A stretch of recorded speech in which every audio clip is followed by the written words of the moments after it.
How does a person answer why something happens? When you look at the findings in different fields, Scant is the part of life in which we live. To attain the highest values. I'm really looking forward to the conversation, and I want to start things off actually with that point. Kind of, we'll go back to the very beginning at some point, but I want to talk about when you actually did decide. When was that inflection point where you decided, okay, I'm actually going to give this rugby coaching thing a go?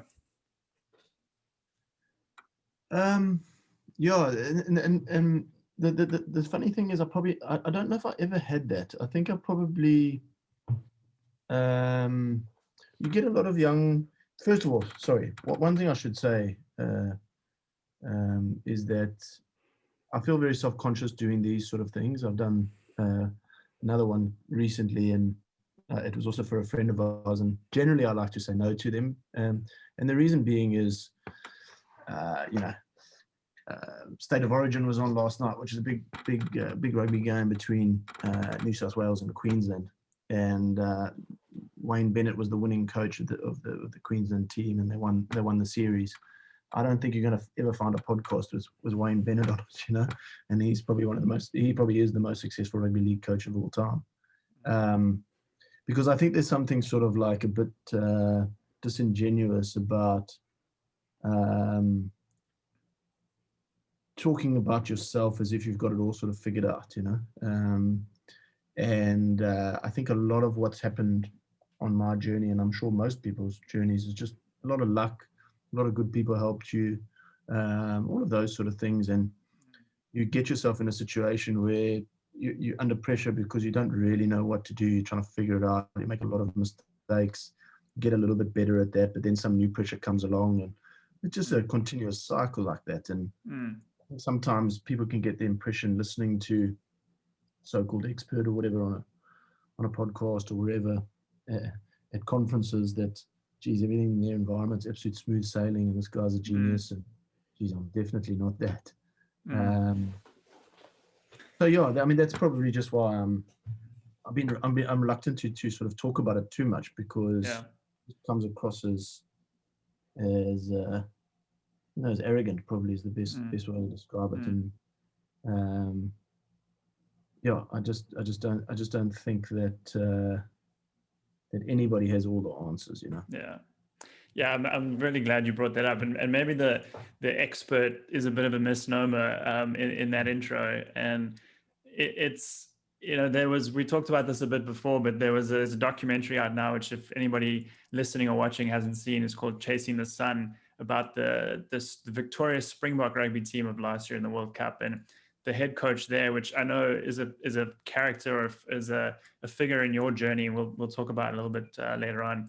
Rusty Erasmus talks about how no coach has it figured out, and I've often talked about how everyone's just winging it, and that's kind of the secret to life, is like no one has it totally figured out, and anything can be figured out.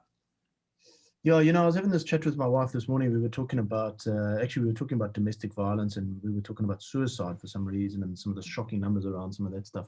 One of the challenges I think you have at the moment is that things like social media make it very easy for people to paint a picture that their life is totally perfect and they've got this wonderful existence.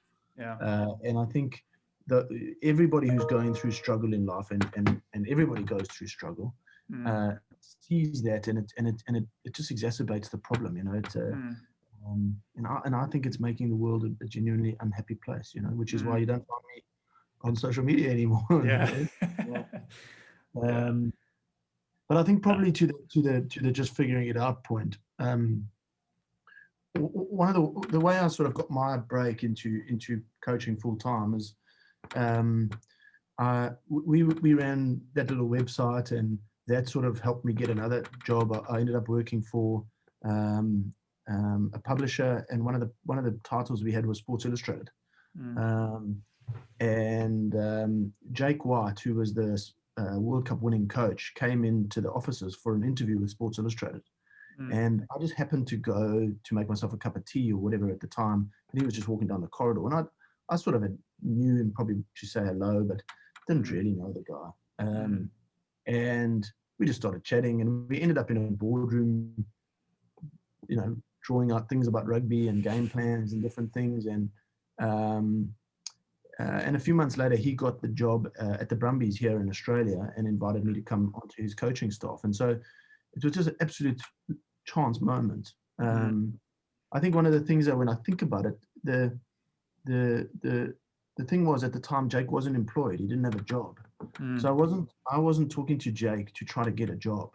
I was just talking to him because I was interested in the game and I was trying to learn and all of those things. And I think that's sometimes what I'd say to young guys who say, they want to get into coaching professionally or whatever. It's like you've just got to enjoy the craft and you've got to enjoy the struggle with it and all of that stuff. And the opportunities to do it more permanently will come along if at the right time, But I think if that's your sole goal, if that's what you chase all the time to just want to do it, you miss out on the experience of wrestling with the learning and all that stuff.